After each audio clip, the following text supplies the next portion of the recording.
Hey, Earthlings, we're live on TikTok. Good morning, good afternoon, good evening, good night, TikTok, depending on where you are on the globe. Because this is a global thing, isn't it? So anyone want to ask me a question about veganism, the philosophy of, the social movement of, go ahead if you'd like to. Because I'm always keen on talking about the philosophy and social movement of veganism. See, the category I had to put it under was animals and pets, whereas really it should be causes, social movements, philosophy, that kind of thing. Hey, Irish vegan. Hello, hello, hello. I think you're down as a moderator, I believe. So get your fingers ready for the the inevitable, the meat emojis. We've been talking about meat today, and the idea of vegans, well, two things: eating a lot of fake meat and also calling it fake meat. I prefer to talk about vegan meat. I think you can talk about it as a foodstuff in its own right. And one of the main reasons for that is that the word meat doesn't mean flesh. And the original meaning of the word meat didn't mean flesh in the first place. And so there's a biblical version of it. It means good food. But generally, meat meant food in general. And so there's no need to think that if you hear the word meat, it exclusively means flesh. You know, we talk about the meat of a coconut and, you know, those kind of ideas, and certain fruits. We talk about meat as well. So there is an interesting podcast called Animality by Colleen Patrick Goodrow. Bit of a mouthful. But she talks about the origins of the word meat. It's really quite interesting. Go vegan, everyone. Yes, the earth is flat. Is it? We live in a dome, an enclosed system. Okay, is that the same person saying that? It is, yes. Oh, right, we live in a dome. Oh, you mean kind of a little bit like Logan's Run. We get killed when we're 30, so I was dead half of my life ago by Logan's Run type. The Friendly Vegan, hello, how are you doing? I've been watching a couple of your walking the dog videos. I must do some of those outside ones. I suppose you need 4G for that to keep online. You know, you always think, well, it's not going to be strong enough, but I suppose it is. It must be because you do it often enough. So, I personally love meat. I'm sorry. Okay, I hope you're apologising to the other animals rather than me. Yeah, the taste, I mean, vegans don't really argue about the taste. People don't say, oh, you know, flesh tastes horrible. It's a question of morality. So it's not an issue of taste. And, of course, there are these vegan meats now, and the taste of those and the texture of those are the same nowadays, or pretty much the same. I mean, even if you were to say lose 10%, then that means you're doing all that killing just for 10% of extra whatever you're going to claim, you know. So, yeah, you need 4G. Yeah, well, I got 4G, so that's okay. It's funny, actually, because the internet came, because I'm based in Ireland, and the internet came late here in a way. But because of that, it kind of leapfrogged a lot of other countries because all the new technology came straight in, which is quite interesting. Veganism isn't a diet. This is very true. Veganism is a justice-based philosophy. Very deep voice for an old lady. That is true. That is very true. I've been practicing. This is my acting voice. I eat 3 times the amount of meat as the average human to cancel out 2 vegans. Well, first of all, that's not possible, probably. But even so, why would you? I mean, that just means that you're engaging in rights violations 3 times more than you think you need. So on all kinds of levels, that makes absolutely no sense at all. It's a ridiculous thing to do. From Australia, wow. Are you in Australia right now? So what is it now? So it's going to be, what, around 11 p.m., is it? Midnight? I'm from my ma. That's quite good. I suppose we're all from our Mars, aren't we? Oh, okay, it's only 7:45 there. Huh. There's a conspiracy that vegans are all Satan worshippers. That is true. Well, again, funny enough, I was talking to the Irish vegan earlier about that because there is some concern, I think, in modern times about the fact that maybe modern-day vegans are probably a little bit heavy on the vegan meats, and they're forgetting the fact that the core of a plant-based diet is fruit and veg. So I don't really hear people talk about fruit and veg on vegan forums, but they certainly talk about the new vegan meats that are coming in. Yeah, that's all. I think all I've had. Well, in fact, I know all I've had so far today is fruit. So. Well, we do have some badges, the Vegan Information Project in Ireland, we do have some badges saying Satanist, because obviously the play on words. I'm eating a juicy steak. Yeah, well, you can get vegan steak nowadays. See, the point is, even for the meat lovers, all the excuses have gone, really. I mean, given the rights violations that are involved, given the environmental devastation that's involved, there's really no excuse now apart from taste pleasure. And so you're kind of putting your selfish desires above everything else, which is not on, really. I'd rather be a Satanist than indoctrinated. What's the difference? The animals, they've been getting eaten for thousands of years now. Well, even more reason to stop then, isn't it?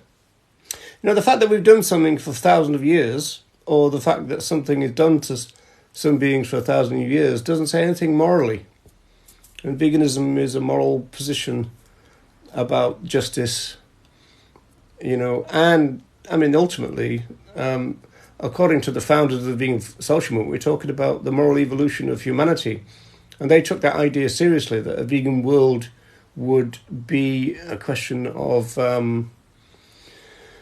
that humanity would evolve morally, if you like, because the vegan social movement started in the Second World War when, they were learning about the Holocaust and concentration camps and all that kind of stuff, and it was a really kind of shattering time for them. We've also been murdering each other for thousands of years, that is true, and also sexual exploitation, slavery, still ongoing, and has probably gone on for years and years and years. In fact, funny enough, there are some ideas that the domestication of other animals started the idea of things like slavery, capturing beings, and also patriarchy, which is all quite interesting stuff. I've been vegan now for forever, it appears, seems, 43 years. Although by no means the longest. There's quite a lot of vegans now who've been vegan for 50 years and more, including my mate Ronnie Lee, who's the co-founder of the Animal Liberation Front. He's celebrating his 50th year as a vegan. Where do you get your protein from? Don't know, protein shop. I seem to get it. I certainly don't panic about it. I do believe it's true about the idea that there are no wards in hospitals which are dedicated to the protein deficient, whereas a lot of health problems are created by the protein-rich diet. So, pigs are an invasive animal. You mean they've been introduced by humans to exploit them, and now they're causing a problem? Is that what you're saying? There's loads of issues like that. Minks, for example, grey squirrels, of course. You'll have to baby me through that if I'm going to do it, because I don't know how to do it. More. Click on my profile. Okay. Oh, on the profile. Okay. Bum. Okay, it's opening. Manage. Wallop. Mute. Add moderator. Hey. There you go. Wonderful. I believe you've been added. So can you confirm at your end that that worked? I think it must have done, I think. So, hey, fellow vegan. Hello, Daniel. You're making a terrible argument. Oh, I'm not. No, I'm not. I know, Irish vegan. You're not talking to me. Skyjack Morgan, when he goes online now on TikTok, he seems to go up to about 70 odd, and then it comes back down again.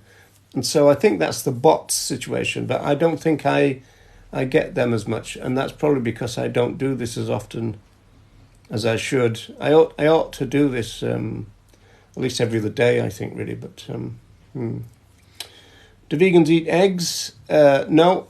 We tend to advocate for the feeding back to the chickens the eggs, if you're talking about chicken eggs.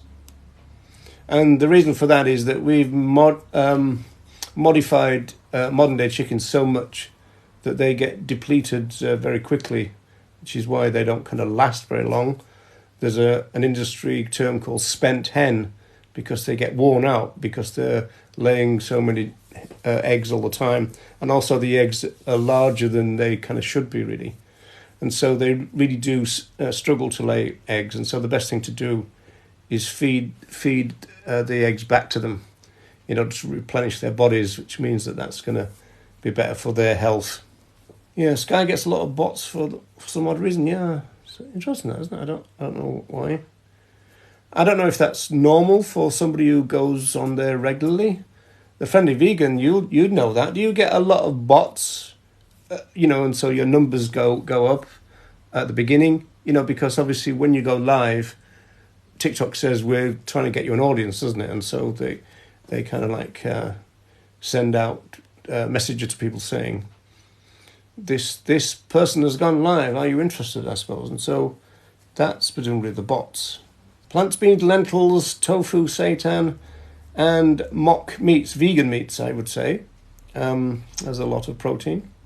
It's funny, it's never been... You see, for my generation of vegans, the protein thing was never... I mean, we always got the question, I suppose, but never been an issue because we never kind of thought about it. I mean, my sister went vegan roughly the same time as me, and she said, well, have a balanced whole foods diet, and there's going to be no problem. And nobody seemed to have many problems. Like protein is an interesting one because, if anything, most people probably eat too much of it. And yet everybody's panicking about not getting enough. In the chat, we're talking about bodybuilders. I've got a problem with bodybuilders. I remember when Schwarzenegger was talking about his regime. I think he ate something like 16 eggs for breakfast or something. And I was thinking, all this extra food to create these kind of unusually large and, frankly, kind of distorted bodies at a time when there's food security problems and, daily starvation. What was it? 25 kids will die of starvation today. And we're trying to build these huge kind of bodies. I don't really get it. I've never really got bodybuilding, so I've always got that bit of a jaundiced view about when people say, "Oh, what about bodybuilding?" I always think, "Yeah, well, what about it? Why does it even exist?" And it is true that there are some plant-based bodybuilders now as well. So it's not as though it can't be done. It's almost like a question of why would you? For me, the food chain. Don't call people love, please. We tend not to have sexism on this channel. It's interesting, the food chain idea and all that, and Lion King and all the rest of it, and I mean, really, we ought to be talking about the food web if we're talking about anything. Yeah, it's funny, when people say, "Oh, I'm going to McDonald's," I say, "Well, have a Mac plant and come back to us." And we've even had people saying things like, "Oh no, that they're horrible, and all this kind of stuff. And he said, well, have you had one? I said, no. And again, it's a little bit of a thing that if it's, one of the things sociologically about food is that we're very conservative about it. Most cultures are really conservative about food. It's got a bit better in the last 30 years.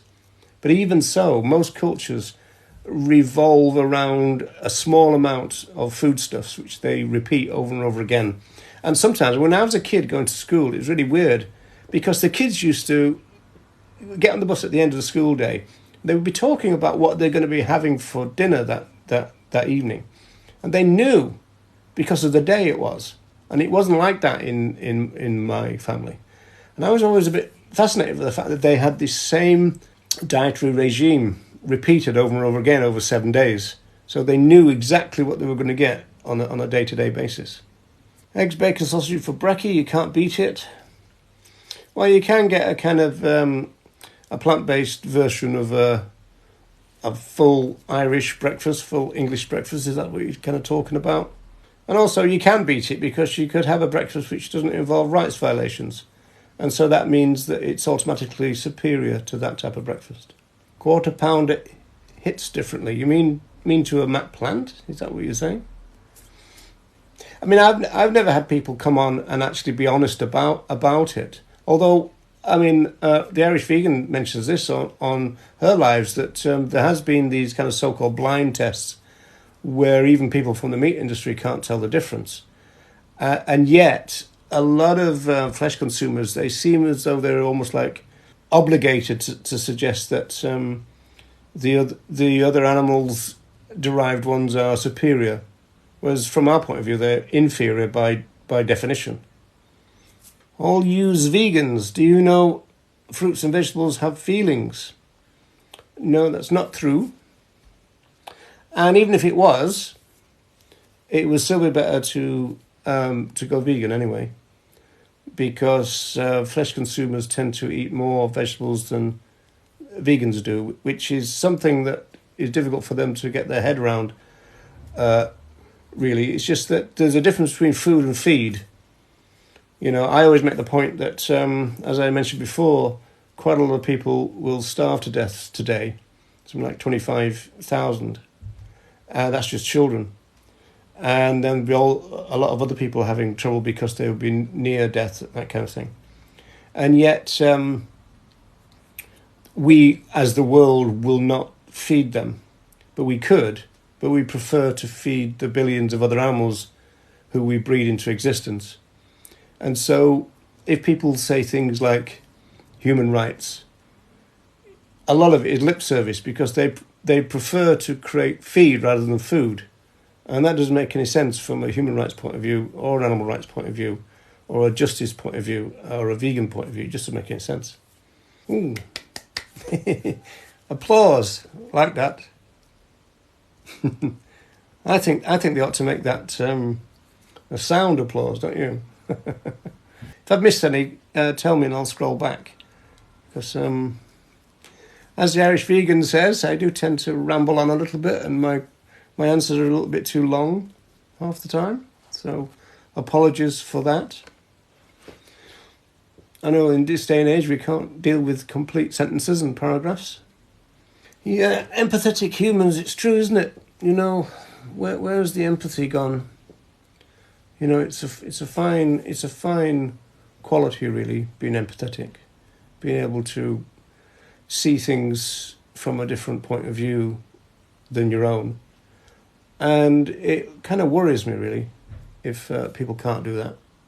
It's a bit scary, if people are kind of wrapped up in themselves that they can't really kind of get a gist of what others are feeling or what they're going through and this kind of thing. And of course, I don't know, I suppose that's one of the planks of veganism, kind of trying to put yourself in other animals' shoes, Imagine what it's like to go through a slaughterhouse, for example, this kind of stuff. A friendly vegan makes that good point, yeah. I think a lot of people panic about protein when there's no need. As I said, it's a kind of bit of a saying, but it's also true that there are no wards in hospitals which are kind of full of people suffering from protein deficiency. It's kind of not a thing, and unless we're in a food security problem or a starvation situation, it's not really a problem. It's kind of almost the other way around. It's hard not to get enough protein, and yet people ask that question all the time, and it's almost as though there are certain industrial interests who keep pushing this thing about make sure you get enough protein, make sure, and all that, and it's kind of not a problem really. Now, it might be for some people with certain medical situations, but generally speaking, it's not a problem for humans to get enough protein. And it's certainly possible on a plant-based diet. It's not an issue at all. A lot of plant-based people and vegans have always done these triathlons and, those kind of endurance things. They've always been... I went to Wales a few years ago to be a moderator and judge, I think, at this thing. It's called Three Peaks, I think. And there's a thing where they kind of run up and down mountains, and the vegans often win those. So endurance-wise, veganism is really good. I mean, I'm still playing football. I'm 64, and if I get an injury, in fact, I took some skin off my knee a few weeks ago, but it's healed pretty quick. I tend to heal quicker than non-vegans, and I think a lot of vegans say that. It's the same as a lot of people say. Well, vegans tend to look a little bit younger than they are. I don't know. It all seems to add up to me. I can run 5 kilometers in 22 minutes. Is that real, friendly vegan? Is that possible? I wouldn't know. But marathons are different to weight training, different goals. Yeah. So what's the point of weight training? That's the building muscles thing, isn't it? There is a really interesting book, isn't there, about... I think it's called Born to Run, about how humans are kind of, born to run everywhere. And I think it was based on some of the early tribes of humanity that used to just run all the time, everywhere. There even a claim, I think, it's better not to wear these kind of comfortable running shoes. It's better to wear what I used to call pumps, in Ireland they call them runners, but again that would be more like the trainers, the comfortable ones. Whereas if you wear some very basic ones, because apparently your feet are kind of designed to take quite a battering, I don't know that any of that's true. I have a better lung capacity than all used vegans. Well, first of all, how do you know that? You've compared yourself to all us vegans, have you? What do I do for a living? Is that meant for me? I'm semi-retired. I used to be a university lecturer for a while. I used to be a projectionist. Even worked for Ford's in Dagenham, the famous Dagenham factory, and also British Steel in Scunthorpe, Scunny. I used to work at. That was a dangerous job. That I was on the cold bank. There's a great one when the steel comes out, it needs to be sorted into sizes. So there was a job called splodging, and so I got that job, and of course people called me Roger the Splodger, because you had to mark different lengths. So when they went onto the coal bank, the operator of the bank could see the mark and then knew where in the bank to put the steel bits. It's a very dangerous job, that was. I had so many I've had that with the football. Used to happen quite a lot. The toenails coming off, but not for a long time actually. My nails seem to grow real quick nowadays, so I don't know what's going on there. What used to happen with me is that a new one would grow underneath and almost like push the other one off. You know what I mean? So that's kind of what happened, I think. I eat meat and feel like a god with the power I get. How can you explain that? Well, vegans will say exactly the same. It's a non-point. I'm a powerhouse. I'm huge. I need my meat for my gains. Why do you need gains? And plus the fact, I think according to the plant-based bodybuilders, that will not be true. The bodybuilding thing is just boring to me. I don't get it. I never have. I think it's a little bit weird. And especially in a world of starvation, it seems immoral, really, to be honest. I mean, I'm just being honest. It just seems wrong to me to be stuffing your face with stuff in order to become so huge. And there's other people starving to death. To impress all these women, well, that's another... We could talk about the patriarchy. It's another conversation. You can't really call it weird. Well, I did, and I can. And it is. I mean, bodybuilding is morally wrong. Well, I'm just saying, if you've got a regime which requires you to eat far more than is needed to sustain a human body, and you've got a world in which 25,000 children starve to death. I mean, I know there's no direct correlation there, but there is the thing about supply and demand and all that kind of stuff. And so it just seems wrong to me, to have a lot of people stuffing their face on one part of the world and other people can't sustain themselves because they're starving. It just seems that element of inequality, I mean, there's lots of inequalities, as we know, but that element of it is just a little bit appalling to me. Well, they all are, but that one, geez, you just think, I mean, don't you think about the people who can't get enough to eat, and you're having more than you need, but their body needs it? Well, yeah, but the idea of what they want their body to be needs it, you're saying, aren't you? So I think we're saying the same thing from a different angle there. What about fat people? Well, I don't engage in fat shaming. And obviously, I think genetics. I mean, I'm overweight, always have been in my entire family, apart from my father, I think, or my brother at one point, are overweight. In fact, in my family, I was regarded as the slim one, but I've always been slightly heavy, especially in the chest area. I have what used to be called a nuclear body, because they were saying that if there was a nuclear attack, then some people would survive better than others because they retain fat better. But this is genetics. It's nothing to do with the amount you eat or the amount you exercise and everything. Or it's related. They're both can be related. Yeah, building muscle helps a lot of people's mental health. Yeah, I would accept. I would accept that. But again, would you have to be so large? And also, isn't there other things? Other sports which don't require you to be absolutely massive. But I get that point. Fair point. Metabolism, yeah, I think that is a fair point too. That people's metabolism is different speeds.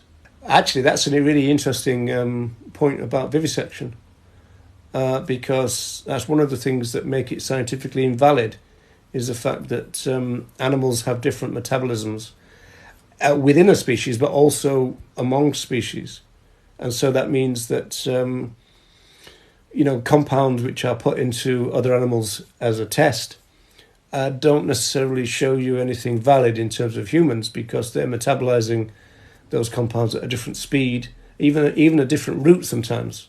So they don't go to the same organ in the same order as it would be with humans, for example. So, Game Changer. I'm not sure if I've seen That's the one with Schwarzenegger and that, isn't it? Game Changers.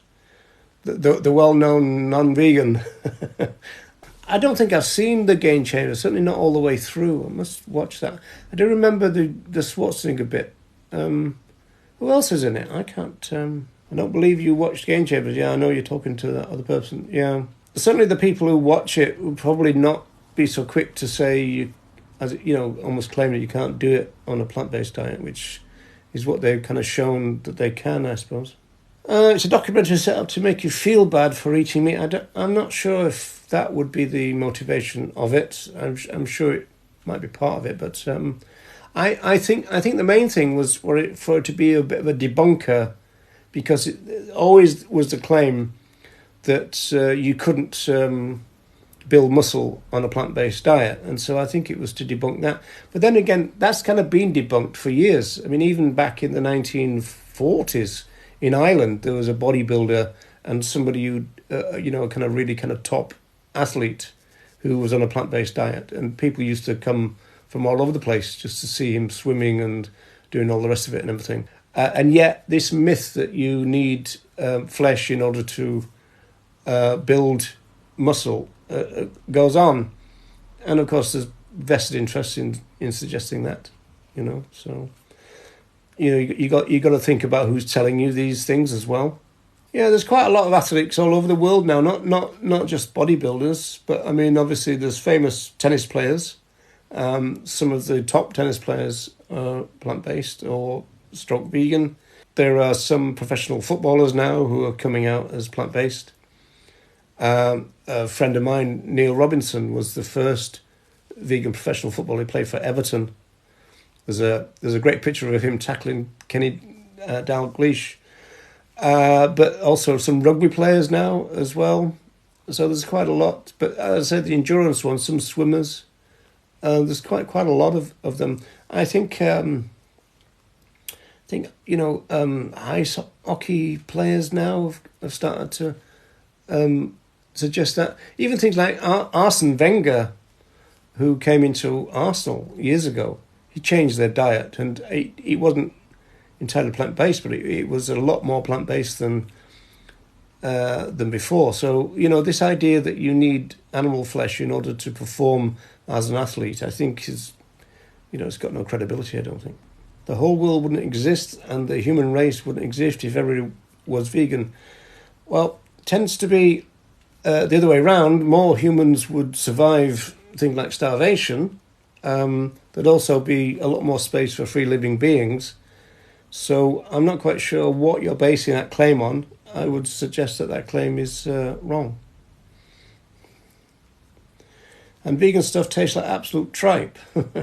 Well, again, they're in terms of vegan stuff, you mean what, apples and oranges and bananas? Does that taste like absolute tripe? Grains, beans, all taste pretty good to me. And so if you're talking about the vegan meats, well, again, there's been these blind trials where people can't tell the difference.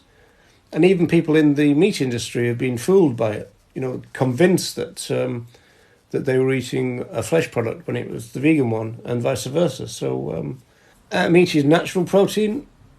Yeah, well, so are plant proteins. Plus the fact, we've messed around a lot with other animals that we exploit as if they were food. So applying what's natural to human beings now is very problematic. I mean, what do we do in the 21st century which is natural? I mean, what does it even mean? I think people cherry pick that. Oh, it's not natural to do this, it is natural to do that and stuff. And so I don't really think it applies to the human situation. If we want to solve a problem and therefore do something unnatural, we'll do it, in a heartbeat, won't we? So appeals to nature, what it's just really a way of making you feel better, isn't it? You're not suggesting that you think that plants don't have protein. I mean, if that was true, I wouldn't be here. And of course, the vegan argument wouldn't exist then either. I mean, if we weren't able to exist on a plant-based diet, then the vegan argument would certainly change radically or not exist at all. So, what are you saying? What's good about being vegan? What's good is that you are not committing rights violations. Committing rights violations is wrong. It's about justice. It's about trying to do what's best on a justice-based level. About trying to live your life easily on the world. You're not made for this world. You mean we're not violent enough? Is that what you're saying? I mean, seriously, nickname 0270, is that what you're saying? That we're not violent enough for the world? Wow, that's what you're saying. Wow. Well, yeah, I mean, maybe it's a fair point, Joanna. What do you think? You know, we're too peaceful for this violent world. I mean, that's pretty scary if that was true, isn't it? That the only people that make it are the most violent ones. I suppose that accounts for people like Trump, I suppose. John Lennon. No, John Lennon used to have too many fur coats for me, mate. And so did Yoko. I suppose I'd be George, would I? Would I be George? Not Paul, don't say Paul, he's a vegetarian, still is a vegetarian. I mean, even Ringo was supposed to be a vegetarian, wasn't he? I don't know. Let's not judge ourselves by the Beatles, eh? How about that as an idea? Let's not judge ourselves on celebrities at all. What's the sofa made of? It's a chair, and it's not leather. It's a cloth. It's a cloth thing. It's not wool, if that's what you're thinking. Are there sofas made out of wool? It's not silk, so I can cosplay Yoko Ono. Okay. You'd have to explain that. I don't know what cosplay means. That's all I am. What does cosplay mean? It's a fabric-based chair, this. More like Yoko Ono. Now, folks. Now, people of the internet. There's this joke now saying Yoko Ono. Now, I'm sure no one has heard that joke before. So that's a totally original, first time ever joke. So, everyone. But everybody's thinking, God, I wish I'd have made that joke. All the comedians of the world for the last 50 years are thinking, blimey, if only I thought of making that joke. Using the word oh no and making it into oh no. Wow. Cosplays, costume and play. Oh, okay, yeah. I used to know somebody who did a PhD, well, I think they were doing an MA on that. I think it was just called role play in those days. I think it was called something else. People would meet in woods and be wizards and stuff. Is that what you talked about? I think that might be it. I don't know. Maybe this is more like an online version of it. I don't know. I'm still trying to recover from the oh no joke. That original joke. Yoko, oh wow. You're on a roll. Come on, a third one. We want a third one. We want a third one which is better than the first two. Come on. We want a Yoko joke. Come on. And also, you need to say it in a bag to make it authentic.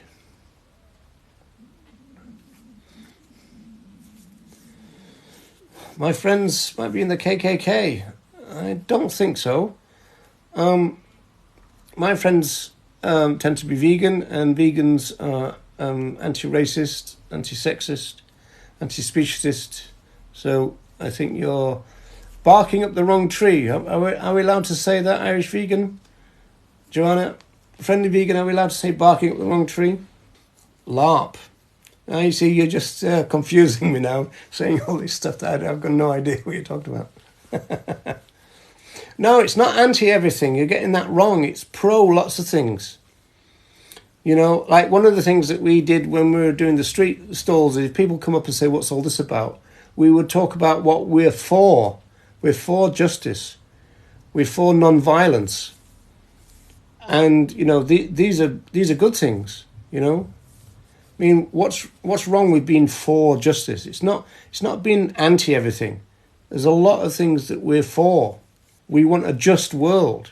That would be the main thing that vegans ask of everything. Is this just? That's the first vegan question. Is this just? Is this an okay thing to do? It's very anarchic in that sense. Is this an okay thing to do? And therefore, we will judge that. Is this a moral thing to do? So we're for those things. So it's not anti in that sense. Anti-violence, yeah, okay, it's anti that one. You got me there, Irish vegan. If someone attacks you, what do? You defend yourself. I'm a rights-based person, so I talk about rights holding, rights bearing, animal rights violations, human rights violations.